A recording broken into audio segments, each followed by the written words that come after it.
ಅಂತ ಕೇಳಿದ್ರೆ ಉತ್ತಮ ಅಧಿಕಾರಿಯಾದ ತತ್ವದೃಷ್ಟಿ. ನಿನ್ನಿನ ದಿವಸ ಏನ್ ನೋಡಿದೆವಪ್ಪ ಅಂತ ಕೇಳಿದ್ರೆ 157ನೇ ಅಂಕದಲ್ಲಿ ಯಾವ ಉತ್ತಮ ಅಧಿಕಾರಿಯಾದ ಶಿಷ್ಯ ಏನ್ ಮಾಡ್ತಾನಪ್ಪ ಅಂತ ಕೇಳಿದ್ರೆ ಶಂಕ ಮಾಡ್ತಾನ. ನಿನ್ನಿನ ದಿವಸ ಏನ್ ಮಾಡಿದಾನೆ? ಬ್ರಹ್ಮನ ಹಾಗೂ ನನ್ನ ಸ್ವರೂಪವು ಪರಸ್ಪರ ವಿರುದ್ಧವಿರುತ್ತದೆ, ಆದ್ದರಿಂದ ಅವನೊಡನೆ ನನ್ನ ಏಕತ್ವವು ಸಂಭವಿಸುವುದಿಲ್ಲ ಅಂತ ಶಂಕ ಮಾಡಿದ್ದ. ಏನ್ ಹೇಳ್ತಾನಪ್ಪ? ಪರಸ್ಪರ ಹೆಂಗದಪ್ಪ ಅಂತ ಕೇಳಿದ್ರೆ ಟೀಕಾದೊಳಗೆ ಹೇಳ್ತಾನ, ಹೇ ಭಗವಾನ್, ಒಂದನೇದ್ದು ನಾನು ಪುಣ್ಯ ಪಾಪಗಳನ್ನು ಮಾಡುವವನಾಗಿದ್ದೇನೆ, ಮತ್ತು ಎರಡನೇದ್ದು ಅವುಗಳ ಫಲವಾದ ಯಾವ ಜನ್ಮ ಮರಣ ಮತ್ತು ಸುಖ ದುಃಖಗಳಿರುವವು ಅವುಗಳನ್ನು ಧಾರಣ ಮಾಡುವವನಾಗಿದ್ದೇನೆ. ಮತ್ತು ಮೂರನೇ ಆಕಡದೊಳಗೆ ಏನ್ ಹೇಳ್ತಾನೆ? ನಾನಾ ಪ್ರಕಾರವಾದ ಜಗತ್ತು ನನ್ನಲ್ಲಿ ತೋರುತ್ತಿರುವುದು.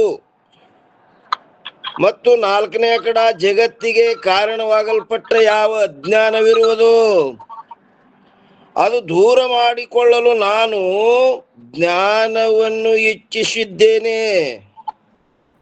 ಇಷ್ಟೆಲ್ಲ ನನ್ನ ಸ್ವರೂಪ ಹಿಂಗದಾವ. ಇನ್ನ ಒಂದನೇ ಆಕಡದೊಳಗ ಬ್ರಹ್ಮನಲ್ಲಿ ಪುಣ್ಯವಿಲ್ಲ, ಪಾಪವಿಲ್ಲ, ಮತ್ತು ಎರಡನೇ ಆಕಡದಲ್ಲಿ ಜನ್ಮವಿಲ್ಲ, ಮರಣವಿಲ್ಲ, ಸುಖವಿಲ್ಲ, ದುಃಖವಿಲ್ಲ, ಮತ್ತ ಬೇರೆ ಯಾವ ಕ್ಲೇಶಗಳು ಬ್ರಹ್ಮನಲ್ಲಿ ಇರುವುದಿಲ್ಲ. ಮತ್ತು ನಾಲ್ಕನೇದ್ದು ಜ್ಞಾನದ ಇಚ್ಛೆಯೂ ಇಲ್ಲ ಅವನಿಗೆ. ಯಾರಿಗೆ? ಬ್ರಹ್ಮನಿಗೆ. ಆದ್ದರಿಂದ ಬ್ರಹ್ಮನ ಸ್ವರೂಪಕ್ಕೂ ಮತ್ತು ನನ್ನ ಸ್ವರೂಪಕ್ಕೂ ಪರಸ್ಪರ ವಿರುದ್ಧವಿರುತ್ತದೆ, ಆದ್ದರಿಂದ ಅವೆರಡರಲ್ಲಿ ಏಕತ್ವವು ಸಂಭವಿಸುವುದಿಲ್ಲ. ಯದ್ಯಪಿ ಪರಮಾರ್ಥ ಸತ್ತಾದಿಂದ ನನ್ನಲ್ಲಿ ಆದರೂ ಕೂಡ ಜನ್ಮವೇ ಮೊದಲಾದ ಸಂಸಾರವು ಇರುವುದಿಲ್ಲ. ನನ್ನಲ್ಲಿ ಆದ್ರೆ ಪರಮಾರ್ಥ ಸತ್ತದಿಂದ ಅಂದ್ರೆ ಸತ್ಯವಾಗಿ ಏನಿಲ್ಲ, ಜನ್ಮವೇ ಮೊದಲಾದ ಸಂಸಾರವೂ ಇರುವುದಿಲ್ಲ. ಅದಕ್ಕೆ ತಥಾಪಿ ಏನಂತನ, ಮಿಥ್ಯವಾಗಲ್ಪಟ್ಟ ಯಾವ ಜನ್ಮ ಮೊದಲಾದವುಗಳಿರುವವು ಅವು ನನಗೆ ಭ್ರಾಂತಿಯಿಂದ ತೋರುತ್ತವೆ. ಆದರೆ ಇವು ನನ್ನಲ್ಲಿ ಭ್ರಾಂತಿಯಿಂದಲೇ ತೋರ್ಲಗತ್ತವ. ಆದರೆ ಬ್ರಹ್ಮನಲ್ಲಿ ಭ್ರಾಂತಿಯಿಂದನೂ ಇಲ್ಲಿವು. ಆದ್ದರಿಂದ ಎಷ್ಟು ಭೇದವಿರುತ್ತದೆ, ಏಕತ್ವವು ಸಂಭವಿಸುವುದಿಲ್ಲ ಅಂತ ಹೇಳಿದ. ಅದ್ರ ಮ್ಯಾಗ ಒಂದು ಟಿಪ್ಪಣಿನೂ ಕೊಟ್ಟಿರು, 172. ಇದು ಪ್ರಮೇಯಗತ ಸಂಶಯದ ಸ್ವರೂಪವಿರುತ್ತದೆ. ಆ ಪ್ರಮೇಯಗತ ಸಂಶಯ ಎದರಿಂದ ಹೋಗ್ತದ್ರಿ?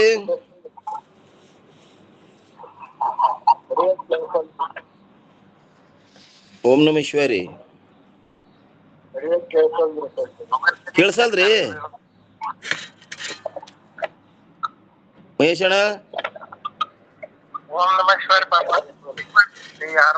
ನಿಮಗ್ ಕೇಳ್ಸಲ್ದು? ಅದು ಮ್ಯೂಟ್ ಮಾಡ್ರಿ.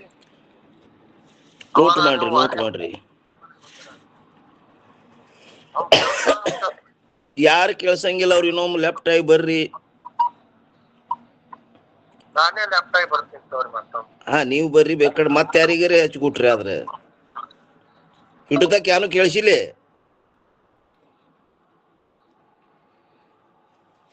ಇದು ಯಾವಗತ ಸಂಶಯ ಅಂದ್ರೆ ಪ್ರಮೇಯಗತ ಸಂಶಯ ಅಂತ ಹೇಳಿದ್ರು ಟಿಪ್ಪಣಿಯಲ್ಲಿ. ಈ ಪ್ರಮೇಯಗತ ಸಂಶಯ ಎದರಿಂದ ನಿವೃತ್ತಿ ಆಗ್ತದ್ರಿ? ಮನನದಿಂದ ನಿವೃತ್ತಿ ಆಗ್ತದ. ಇನ್ನ 158ನೇ ಅಂಕದಲ್ಲಿ ಏನ್ ಹೇಳಿದ್ರಪ್ಪ ಅಂತ ಕೇಳಿದ್ರೆ, ಪಕ್ಷಿ ರೂಪಗಳಂತೆ ವಿಲಕ್ಷಣವಾಗಿರುವ ಜೀವ ಬ್ರಹ್ಮರ ಏಕತ್ವದಿಂದ ಕರ್ಮ ಉಪಾಸನೆಗಳು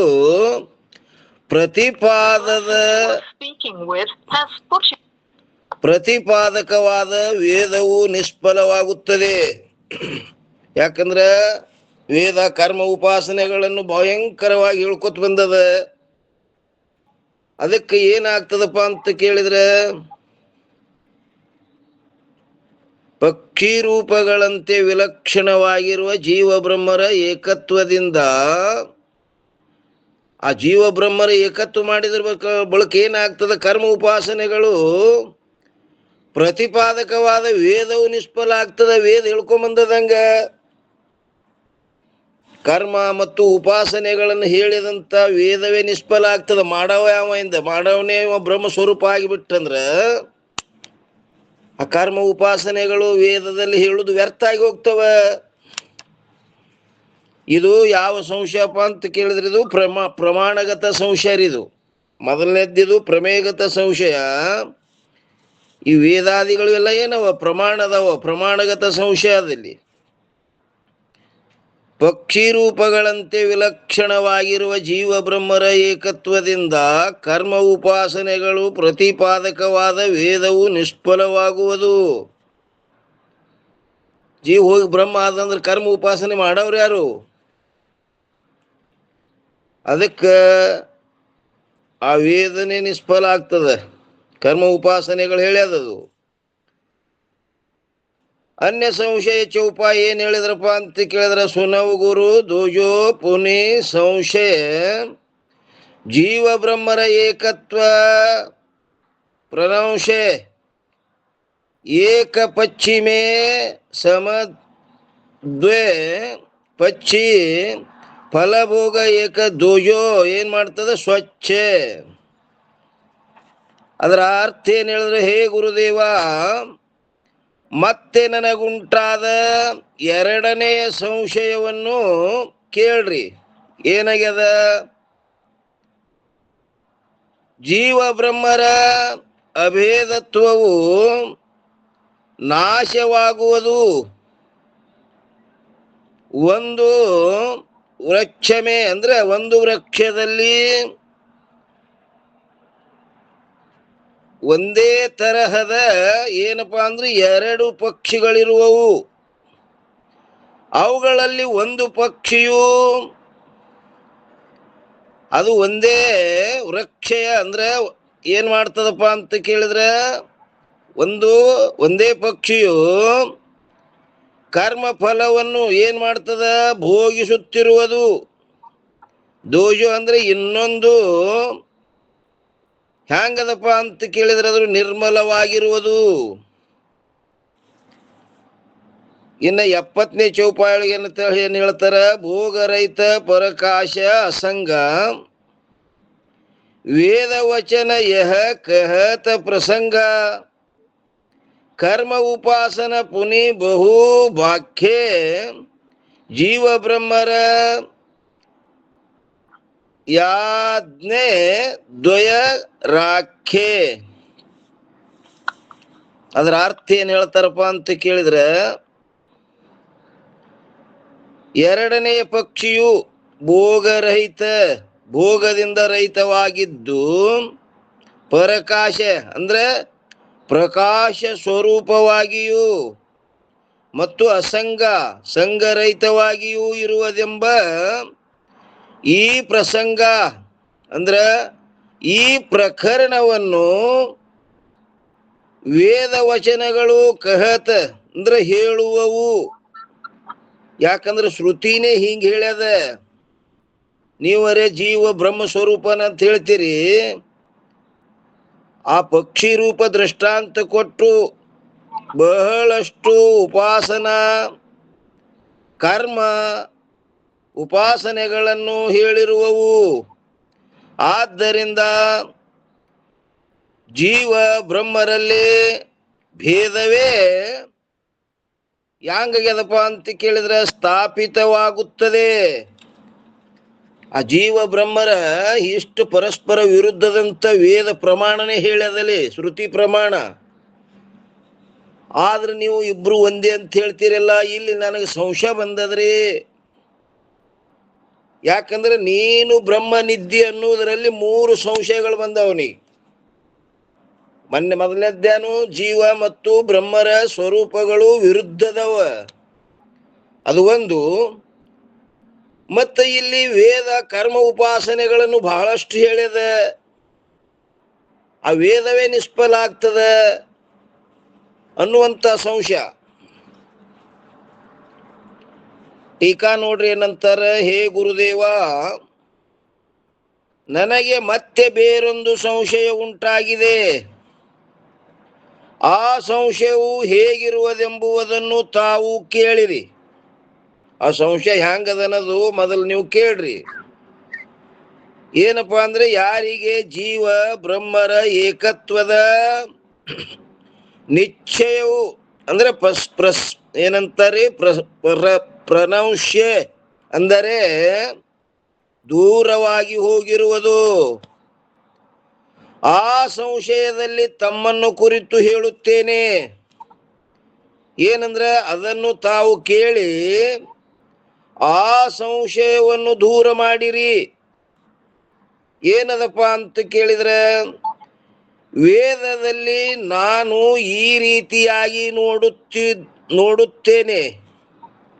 ಏನ್ ನೋಡ್ತೆ? ಒಂದು ಬುದ್ಧಿ ರೂಪ ವೃಕ್ಷದಲ್ಲಿ 2 ಪಕ್ಷಿಗಳಿರುತ್ತವೆ. ಅವೆರಡು ಸಮಾನವಾಗಿ ಇರುತ್ತವೆ. ಅವುಗಳಲ್ಲಿ ಒಂದೇನೋ ಕರ್ಮದ ಫಲವನ್ನು ಭೋಗಿಸುವಂತಹದ್ದಾಗಿದೆ, ಒಂದು ಕರ್ಮದ ಫಲವನ್ನು ಭೋಗಿಸುವಂತಹದ್ದಾಗಿದೆ. ಇನ್ನು ಎರಡನೇದ್ದು ಇನ್ನೊಂದು ಸ್ವಚ್ಛ ಎಂದರೆ ಶುದ್ಧವಾಗಿರುತ್ತದೆ, ಅಂದ್ರೆ ಭೋಗರಹಿತವಾಗಿರುತ್ತದೆ, ಅಸಂಗವಿರುತ್ತದೆ ಮತ್ತು ಆ ಭೋಗಿಸುವಂತಹ ಪಕ್ಷಿಯನ್ನು ಪ್ರಕಾಶ ಮಾಡುತ್ತದೆ. ಇದರಲ್ಲಿ ಒಂದೆದ್ದು ಭೋಗವುಳ್ಳದ್ದು ಜೀವವೆಂದು ತೋರುತ್ತದೆ. ಆ ಭೋಗವುಳ್ಳದ್ದು ಯಾವುದು? ಜೀವ ಅಂತ ತೋರ್ತದ. ಮತ್ತು ಎರಡನೆಯದು ಪರಮಾತ್ಮನೆಂದು ತೋರುತ್ತದೆ. ಆದ್ದರಿಂದ ಅವುಗಳಲ್ಲಿ ಏಕತ್ವವು ಸಂಭವಿಸುವುದಿಲ್ಲ. ನೀವು ಏಕತ್ವ ಹೇಳಗತ್ತೀರಲ್ಲ, ಏಕತ್ವ ಸಂಭವಿಸಂಗಿಲ್ಲ. ಒಂದು ಆ ರೀತಿಯದ, ಒಂದು ಈ ರೀತಿಯದ. ಇದು ಎಲ್ಲಿ ಹೇಳ್ಯದಪ್ಪ ಅಂತ ಕೇಳಿದ್ರೆ, ವೇದದಲ್ಲಿ ಶ್ರುತಿ ಪ್ರಮಾಣದ ಕೊಟ್ಟು ಹೇಳಿಗತ್ತಾರದು. ನೀವರೇ ಏಕತ್ವ ಹೇಳ್ತೀರಿ, ಹ್ಯಾಂಗ ಏಕತ್ವ ಆಗ್ತದ್ರಿ? ಮತ್ತು ವೇದಗಳು ಕರ್ಮ ಮತ್ತು ಉಪಾಸನೆಗಳನ್ನು ನಾನಾ ಪ್ರಕಾರವಾಗಿ ಹೇಳಿರುತ್ತವೆಯೋ? ಏನ್ ಹೇಳ್ಯಾರ್ರಿ? ವೇದಗಳು ಏನ್ ಹೇಳ್ಯಾವ? ಕರ್ಮ ಮತ್ತು ಉಪಾಸನೆಗಳು ನಾನಾ ಪ್ರಕಾರವಾಗಿ ಹೇಳಿರುತ್ತವೆಯೋ? ವೇದದಲ್ಲಿ ಕರ್ಮ ಎಷ್ಟು ಹೇಳಿದ್ರಿಪ್ಪ?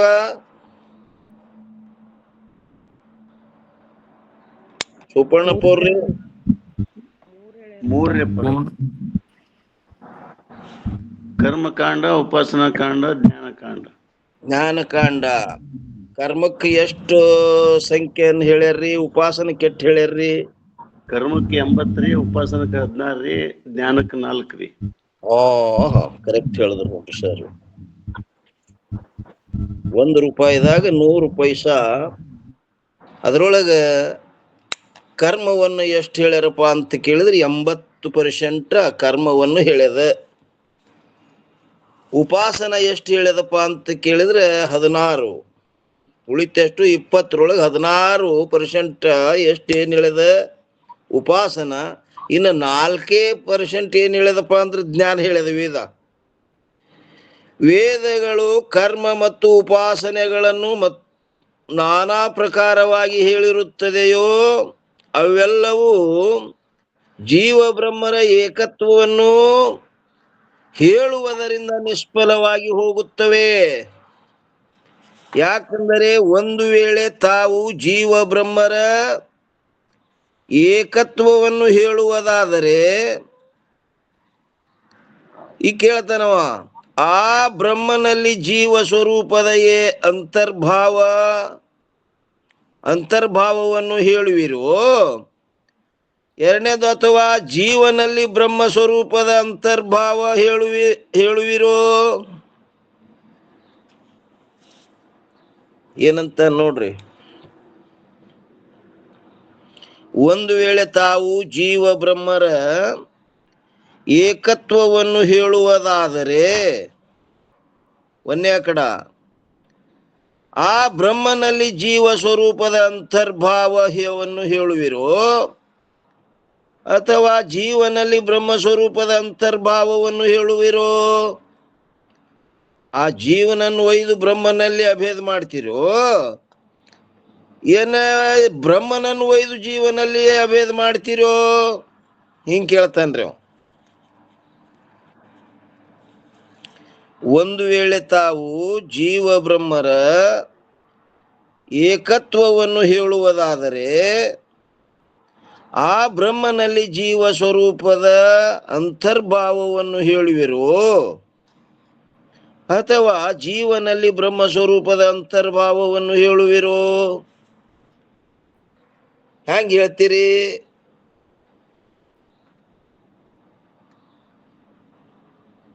ಆ ಜೀವನನ ತಂದು ಬ್ರಹ್ಮನಲ್ಲಿ ಅಭೇದ ಮಾಡ್ತಿರೋ ಏನು ಬ್ರಹ್ಮನನ್ನು ಒಯ್ದು ಜೀವನಲ್ಲಿ ಅಭೇದ ಮಾಡ್ತಿರೋ? ಹ್ಯಾಂಗ್ ಮಾಡ್ತೀರಿ? ಹಿಂಗ್ ಕೇಳಗತ್ತ ನೋಡ್ರಿ.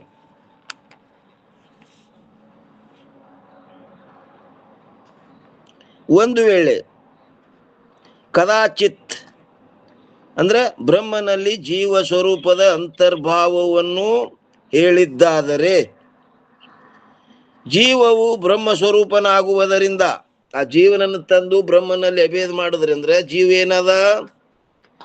ಬ್ರಹ್ಮ ಸ್ವರೂಪ ಅದ. ಅಧಿಕಾರಿಯ ಅಭಾವವಾಗುವುದಲ್ಲಿ ಅಲ್ಲಿ ಅಧಿಕಾರಿದೇನಾಯ್ತು? ಅಭಾವ ಆಯ್ತು. ಜೀವ ಬ್ರಹ್ಮ ಸ್ವರೂಪ ಆಗಿಬಿಟ್ಟ. ಆದ್ದರಿಂದ ಕರ್ಮ ಉಪಾಸನೆಗಳು ನಿಷ್ಫಲವಾಗುವವು.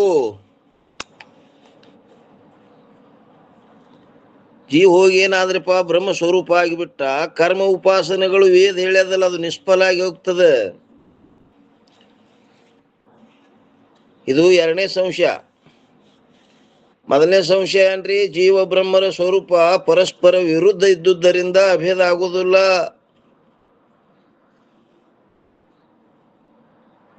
ಪ್ರಮೇಯಗತ ಸಂಶಯ ಹೇಳಿದ್ದಿಲ್ರಿ ಮೊದಲನೇದ್ದು. ಓಂ ನಮಃ ಶಿವಾಯ. ಅರ್ಥ ಆಗ್ಲಿಕತ್ತದಿಲ್ರಿ?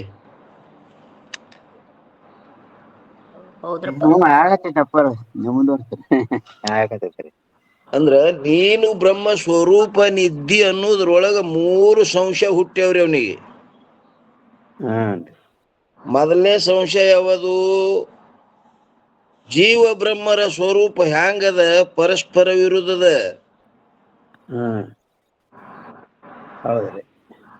ಜೀವ ಪುಣ್ಯ ಪಾಪಗಳನ್ನು ಮಾಡವದನ, ಅವುಗಳ ಫಲವಾದ ಸುಖ ದುಃಖ ಜನ್ಮ ಮರಣವನ್ನು ಭೋಗಿಸವದನ. ಬ್ರಹ್ಮ ಅವನಲ್ಲಿ ಪುಣ್ಯ ಇಲ್ಲ, ಪಾಪ ಇಲ್ಲ, ಜನ್ಮ ಇಲ್ಲ, ಮರಣ ಇಲ್ಲ. ಇಂಥ ತದ್ವಿರುದ್ಧವಾದ ವಿಷಯಗಳು ಅವು ಹ್ಯಾಂಗ ಅಭೇದ ಆಗ್ತಾವ್ರಿ? ಮೊದಲನೇ ಸಂಶಯ. ಎರಡನೇ ಸಂಶಯ ಏನು? ವೇದದಲ್ಲಿ ಕರ್ಮ ಉಪಾಸನೆಗಳನ್ನು ವೇದ ಹೇಳ್ಯದ. ಈಗ ಜೀವ ಬ್ರಹ್ಮ ಸ್ವರೂಪ ಆದಂದ್ರೆ ಅಧಿಕಾರಿ ಅಭಾವ ಇತ್ತು. ಆ ಕರ್ಮ ಉಪಾಸನೆಗಳು ವ್ಯರ್ಥ ಆಗಿ ಹೋಗ್ತವೆ. ಒಂದು ವೇಳೆ ಕದಾಚಿತ್ ಬ್ರಹ್ಮದಲ್ಲಿ ಜೀವ ಸ್ವರೂಪದ ಅಂತರ್ಭಾವವನ್ನು ಹೇಳಿದ್ದಾದರೆ ಜೀವವು ಬ್ರಹ್ಮ ಸ್ವರೂಪನಾಗುವುದರಿಂದ ಅಧಿಕಾರಿ ಅಭಾವವಾಗುವುದು. ಅಧಿಕಾರಿನೇ ಇಲ್ಲ ಆಗಿ ಹೋಯ್ತು. ಅವ ಏನಾದ? ಬ್ರಹ್ಮ ಸ್ವರೂಪವಾದ. ಆದ್ದರಿಂದ ಕರ್ಮ ಉಪಾಸನೆಗಳು ನಿಷ್ಫಲವಾಗುವು. ಇನ್ನು ಎರಡನೇದು, ಒಂದು ವೇಳೆ ಜೀವನಲ್ಲಿ ಬ್ರಹ್ಮ ಸ್ವರೂಪದ ಅಂತರ್ಭಾವವನ್ನು ಹೇಳಿದ್ದಾದರೆ ಬ್ರಹ್ಮನು ಜೀವರೂಪನಾಗುವುದರಿಂದ ಬ್ರಹ್ಮ ಏನಾದ? ಜೀವಾದ. ಯಾಕಂದ್ರ ಬ್ರಹ್ಮನನ್ನ ತಂದು ಜೀವನಲ್ಲಿ ಅಭೇದ ಮಾಡ್ತೇವಂದ್ರೆ ಯಾರ ಉಪಾಸನೆಯನ್ನು ಮಾಡುವುದಿರುವುದು ಆ ಉಪಾಸ್ಯವೇ ಅಭಾವವಾಗುವುದು. ಆದ್ದರಿಂದ ಉಪಾಸನೆಯು ನಿಷ್ಫಲವಾಗುತ್ತದೆ.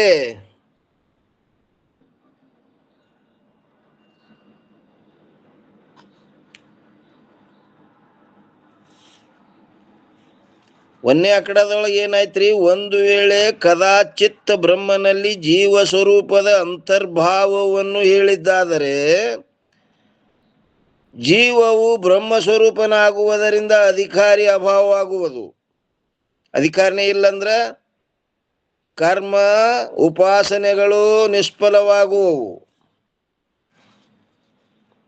ಇನ್ನು ಎರಡನೇ ಕಡ, ಒಂದು ವೇಳೆ ಜೀವನಲ್ಲಿ ಬ್ರಹ್ಮ ಸ್ವರೂಪದ ಅಂತರ್ಭಾವವನ್ನು ಹೇಳಿದ್ದಾದರೆ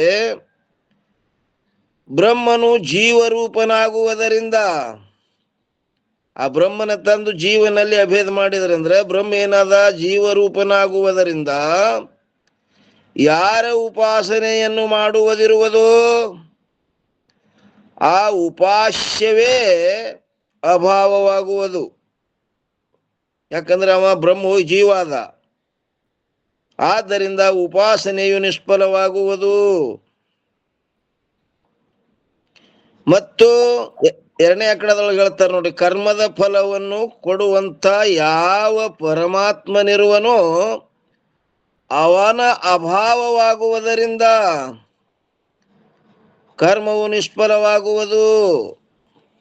ಪರಮಾತ್ಮನೇ ಇಲ್ಲ ಹೋದ ಅಂದ ಬಳಕ ಆ ಕರ್ಮಕ್ ಫಲ ಕೊಡೋರು ಯಾರಿಂದ?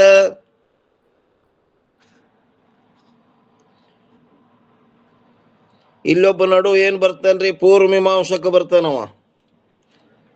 ಪೂರ್ವಮೀಮಾಂಸಕರು ಹೇಳಲ್ಪಟ್ಟ ಯಾವ ಕರ್ಮವೇ ಈಶ್ವರವಿರುತ್ತದೆ. ಅವ್ರ ಏನಂತಾರಿ, ಈಶ್ವರ ಎದಕ್ ಬೇಕಂತಾರ ಅವರು. ಯಾರು? ಮೀಮಾಂಸಕರು. ಪೂರ್ವಮೀಮಾಂಸಕ ಯಾರ್ರಿ ಅವ? ಜೈಮಿನಿ. ಈಶ್ವರ ಹರ್ಕತಿಲ್ಲ ಅಂತನ್ರಿ ಅವ.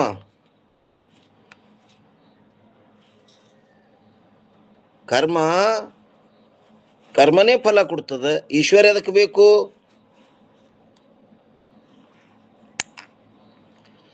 ಮೀಮಾಂಸಕರು ಹೇಳಲ್ಪಟ್ಟ ಯಾವ ಕರ್ಮವೇ ಈಶ್ವರವಿರುತ್ತದೆ, ಆದ್ದರಿಂದ ಫಲ ಉಂಟಾಗುತ್ತದೆ. ಆ ಕರ್ಮ ಅನ್ನೋದೇ ಈಶ್ವರದ. ನಮಗ ಫಲ ಕೊಡೋದು ಯಾವದಪ್ಪ ಅಂದ್ರೆ ಕರ್ಮ. ಈಶ್ವರ ಎದಕ್ ಬೇಕಲ್ಲಿ? ಈಗ ಅಪ್ಪಾರ, ಹ್ಞೂನ್ರಿ. ಈ ಪ್ರತಿಶತದಲ್ಲಿ ಒಂದು 100ರಲ್ಲಿ ಕರ್ಮ 80, ಉಪಾಸನ 16, ಜ್ಞಾನ 4 ಅಂತ ಹೇಳಿದ್ರಲ್ರಿ. ಈಗ ಹ್ಞೂನ್ರಿ. ಈ ನಿಜಗುಂಡ್ರದ ವಿಚಾರ ಸಂಕಿರಣ ಗ್ರಂಥದಾಗ ಭಕ್ತಿಗೆ 16, ವೈರಾಗ್ಯಕ್ಕ 20, ಯೋಗಕ್ಕ 25 ಮತ್ತು ಜ್ಞಾನಕ್ಕ 39 ಅಂತ ಆದ್ಯತೆ ಕೊಟ್ಟಿದ್ದನ್ನ ನಾವು ನೋಡಿದ್ದೇವ್ರಿ. ಇದು ಎದರಾಗ ಕರ್ಮಕ್ಕೆ 80, ಉಪಾಸನೆಗೆ 16%, ಜ್ಞಾನಕ್ಕೆ 4% ಇದ್ದಿದ್ದು ಇದು ಎದರಾಗ ಇದ್ದಿದ್ದು ಅಂತ ನನಗೆ ಗೊತ್ತಾಗಿಲ್ಲ. ಅಲ್ಲೇ ಕರ್ಮಕಾಂಡ, ಉಪಾಸನ ಕಾಂಡ, ಜ್ಞಾನ ಕಾಂಡ ಎಷ್ಟು? 3 ಒಟ್ಟ. 3 ಕಾಂಡಗಳು. ಅವ್ರು ನಿಜಗುಂಡ್ರು ಮತ್ತ ಅದ್ರಾಗೆ ಒಡದಾರ. ಭಕ್ತಿ ಒಂದ್ ಮಾಡ್ಯಾರ್ರಿ, ವೈರಾಗ್ಯ ಒಂದ್ ಮಾಡ್ಯಾರ. ಹೌದು. ಇಲ್ಲಿ ಇರುವೆ ಅಷ್ಟ 3 ಕಾಂಡ. 3 ಕಾಂಡಗಳು. ವೇದವ್ಯಾಸರು ಅದನ್ನು ವಿಭಾಗ ಮಾಡಿದ್ರು. ಕರ್ಮಕಾಂಡ, ಉಪಾಸನ ಕಾಂಡ, ಜ್ಞಾನ ಕಾಂಡ. ಇನ್ನು 80% ಆಯ್ತು ಅನ್ನಂಗ ಆತ್ರಿ. ಒಟ್ಟ ಉಪನಿಷತ್ತುಗಳು ಮಕ್ಕಳ ಕರ್ಮಕ್ಕೆ ಹೇಳ್ಯಾರ್ರಿ. ಹೌದ್ರಿ. ಎಷ್ಟ್ ಹೇಳ್ಯಾರ್ರಿ ಕರ್ಮಕ್ಕ? ಕರ್ಮಕ್ಕೆ 80 ಅಂತ ಹೇಳಿದ್ರಲ್ರಿ. ಉಪನಿಷತ್ತುಗಳು ಅವ್ರು ಅಲ್ಲಿ ಉಪನಿಷತ್ತುಗಳು ಹೇಳ್ರಿ. 800 ಎಷ್ಟೋ ಹೇಳ್ಯಾರ ನೋಡ್ರಿ. ನಿಮ್ಗ ಬರ್ಕೊಂಡ್ ನಮ್ ಗಂಗನಾಳ್ ಸರ್ ಬರ್ಕೊಂಡಿದ್ರು.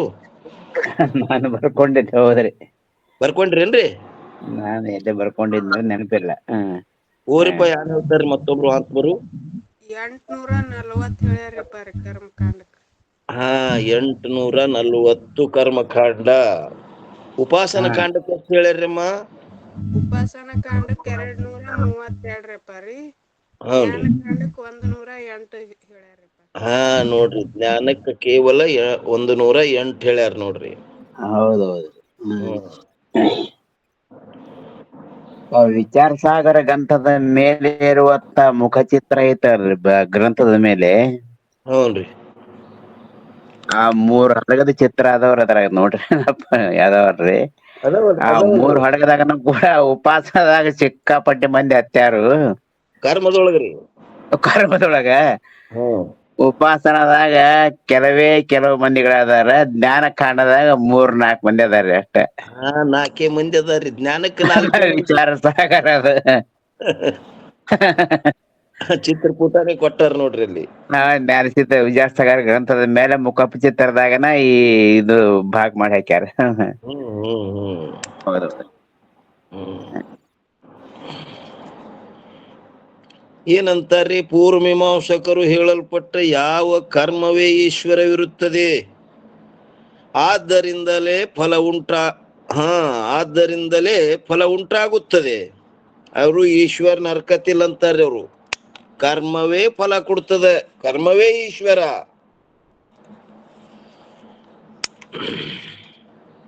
ಎಂಬ ಆ ವಾರ್ತೆಯು ಸಮೀಚೀನವಿರುವುದಿಲ್ಲ ಅಂತಂದ್ರೆ ಯಾರು ಶಿಷ್ಯ, ಯಾರು ಮೀಮಾಂಸಕರು ಹೇಳ್ಯಾರಲ್ಲ, ಆ ವಾರ್ತೆಯು ಸಮೀಚೀನವಿರುವುದಿಲ್ಲ. ಯಾಕೆಂದರೆ ಕರ್ಮಗಳು ಜಡವಾಗಿರುತ್ತವೆ, ಅವುಗಳಿಗೆ ಫಲ ಕೊಡುವ ಸಾಮರ್ಥ್ಯವು ಸಂಭವಿಸುವುದಿಲ್ಲ. ಆ ಕರ್ಮ ಹೆಂಗದವಪ್ಪ ಅಂದ್ರೆ ಜಡ ಅದಾವು. ನಾವು ಫಲ ಕೊಡ್ತೇವೆ ಅನ್ನೋದೇ ಅವಕ್ಕೆ ಗೊತ್ತಿಲ್ಲ. ವಿಚಾರ ಮಾಡ್ಬೇಕಲ್ಲ, ಅದು ಯಾರು ಯಾವ ಕರ್ಮ ಮಾಡ್ಯಾರ ಅನ್ನೋದು ಅವ್ರವ್ರ ಕರ್ಮಕ್ಕೆ ಅನುಗುಣವಾಗಿ ಫಲ ಕೊಡ್ಬೇಕಲ್ಲ. ಅದಕ್ಕೆ ಆ ವಿಚಾರ ಶಕ್ತಿ ಅಲ್ಲಿಲ್ಲ. ಎದರಲ್ಲಿ? ಆ ಕರ್ಮದಲ್ಲಿ. ಉತ್ತಮಾಧಿಕಾರಿ ಶಿಷ್ಯ ಅವ್ರಿಗೆ ಏನ್ ದೋಷ ಕೊಡ್ತಾನ? ಕರ್ಮ ಜಡ ಅದಾವು. ಮೀಮಾಂಸಕರಿಗೆ ದೋಷ ಕೊಡ್ಲಿಕತ್ತಾನ್ರಿ ಅವ. ಆ ವಾರ್ತೆಯು ಸಂಭವಿಸುವುದಿಲ್ಲ, ಯಾಕೆಂದರೆ ಕರ್ಮಗಳು ಜಡವಾಗಿರುತ್ತವೆ, ಅವುಗಳಿಗೆ ಫಲ ಕೊಡುವ ಸಾಮರ್ಥ್ಯವು ಸಂಭವಿಸುವುದಿಲ್ಲ. ಅವು ಕರ್ಮವೇ ಫಲ ಕೊಡ್ತಿತ್ತು ಅಂದ್ರ ಆಗಿಂದಾಗೆ ಕೊಡ್ಬೇಕು. ಹೆಂಗ್ ಚಂತನ ದುಡಿದ ಬಳಕ ಸಂಜೆ ಮಾಡಿ ಪಗಾರ ಕೊಡ್ತಾರಲ್ಲ, ಹಂಗ ಕರ್ಮವೇ ಫಲ ಕೊಡ್ಬೇಕಾಗಿದ್ರ ಆಗಿಂದಾಗ ಕೊಡ್ಬೇಕವು. ಕೊಟ್ಟವೇನು? ಕಾಲಾಂತರ ಮ್ಯಾಗ ಎಂದೋ ಫಲ ಆಗ್ಯದ. ಯಾಕಂದ್ರೆ ಅವಕರ ಯೋಗ್ಯ ಅಯೋಗ್ಯಗಳನ್ನು ವಿಚಾರ ಮಾಡಿ ನಿರ್ಣಯ ಮಾಡವ್ರು ಯಾರು? ಈಶ್ವರ. ನಿನ್ನ ಕರ್ಮವೇ ಫಲ ಕೊಡ್ತಿತ್ತಂದ್ರ ಆಗಿಂದಾಗೆ ಕೊಡ್ಬೇಕಪ್ಪ. ಯಾಕಂದ್ರೆ ಕರ್ಮ ಜಡ ಅವ, ಕೊಡಂಗಿಲ್ಲವು. ಯಾಕೆಂದರೆ ಕರ್ಮಗಳು ಜಡವಾಗಿರುತ್ತವೆ, ಅವುಗಳಿಗೆ ಫಲ ಕೊಡುವ ಸಾಮರ್ಥ್ಯವು ಸಂಭವಿಸುವುದಿಲ್ಲ. ಆದ್ದರಿಂದ ಕರ್ಮದ ಫಲವನ್ನು ಈಶ್ವರನೇ ಕೊಡುವವನಾಗಿದ್ದಾನೆ. ಈ ರೀತಿಯಿಂದ ಪರಮಾತ್ಮ ಮತ್ತು ಜೀವರ ಏಕತ್ವವು ಸಂಭವಿಸುವುದಿಲ್ಲ. ಪರಮಾತ್ಮ ಮತ್ತು ಏಕತ್ವದ ಏನ್ರಿ ಜೀವರ ಏಕತ್ವವು ಸಂಭವಿಸುವುದಿಲ್ಲ. ನೀವು ಒಂದೇ ಅಂತ ಹೇಳಿರಲ್ರಿ,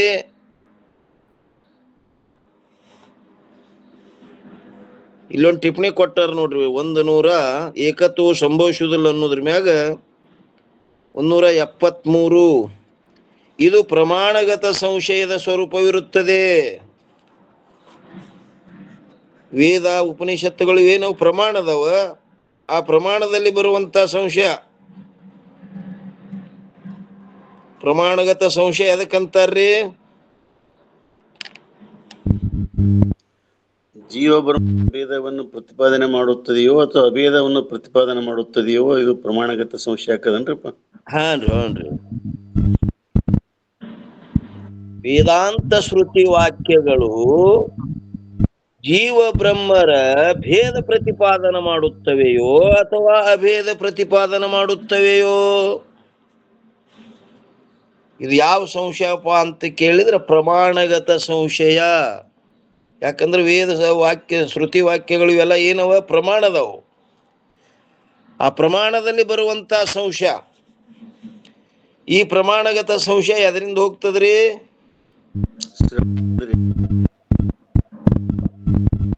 ಏನಂದ ಶ್ರವಣದಿಂದ ಹೋಗ್ತದ್ರಪ್ಪ. ಶ್ರವಣದಿಂದ ಹೋಗ್ತದ. ನಿಜಗುಂಡ್ರಿ ಹೇಳಿಲ್ರಿ, ಏನ್ ಹೇಳ್ಯಾರ ನೋಡ್ರಿ, ಇದಕ್ಕೆ ಏನ್ ಹೇಳ್ಯಾರ ನಿಜಗುಂಡ್ರಿ, ಏನ್ ಹೇಳ್ಯಾರ್ರಿ? ಶ್ರವಣಾದಿಗಳು ಬೀಜ ಆತ್ಮ ಅಹಂಕೃತಿ ವಿವರಣವದು. ಅಕಾಡಿ ಹೋಗ್ಬೇಡ್ರಿ, ಆ ವಿಷಯ ಸಂಬಂಧ ಆಗಲ್ರಿ ಇಲ್ಲಿ. ಹ್ಞೂನ್ರಿ. ಇನ್ನೊಂದ್ ಕಡೆ ಹೇಳ್ಯಾರ ನೋಡ್ರಿ.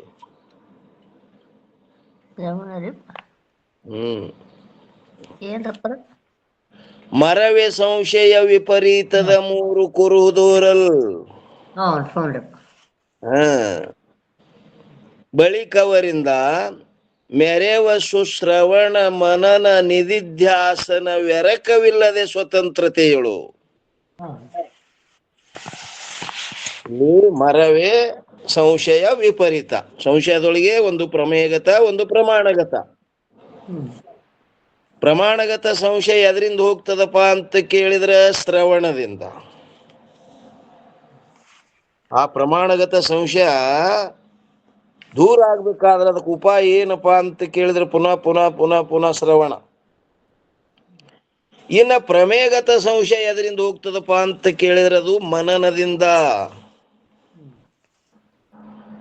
ಇನ್ನ ವಿಪರೀತ ಭಾವನೆ ಎದರಿಂದ ಹೋಗ್ತದ್ರಿ? ನಿಧಿಧ್ಯಾಸನದಿಂದ. ಅವ್ರು ಹೇಳ್ಯಾರಲ್ಲಿ 3 ರೋಗಕ್ಕೆ 3 ಔಷಧಗಳು ಹೇಳ್ಯಾರ. ಮರವೇ ಸಂಶಯ ವಿಪರೀತದ 3 ಕುರುವುದೂರಲ್ ಬಳಿಕದರಿಂದ ಮೆರೆವ ಸುಶ್ರವಣ ಮನನ ನಿಧಿಧ್ಯಾಸ ವ್ಯರಕವಿಲ್ಲದೆ ಸ್ವತಂತ್ರತೆಯಳು. ಎಂದಿರ್ಪೇನೋ ಬೇಡ, ಹಿಂದೇ ಇರ್ಪೇನೋ.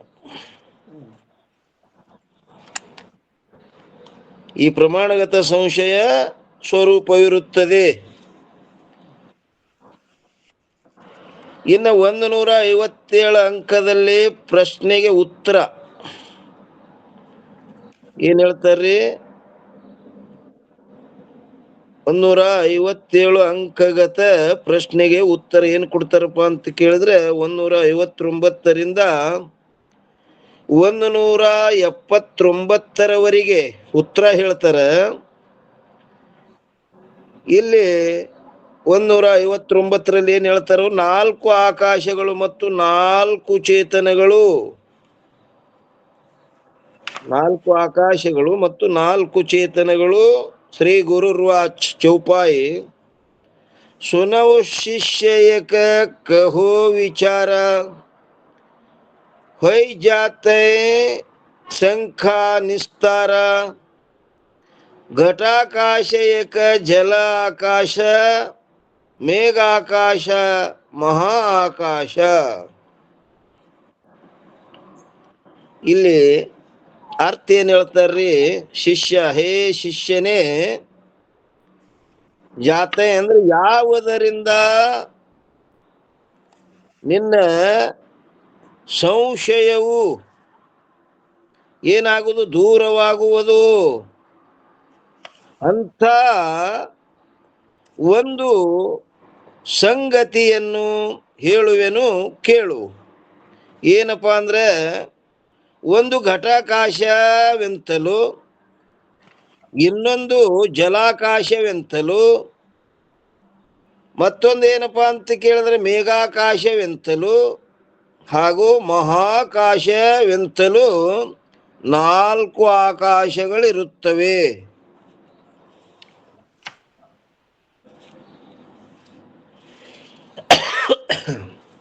ಇನ್ನು 73ನೇ ಚೌಪಾಯಿ ಏನ್ ಹೇಳ್ತಾರಪ್ಪ ಅಂತ ಕೇಳಿದ್ರೆ, ಚಾರಿ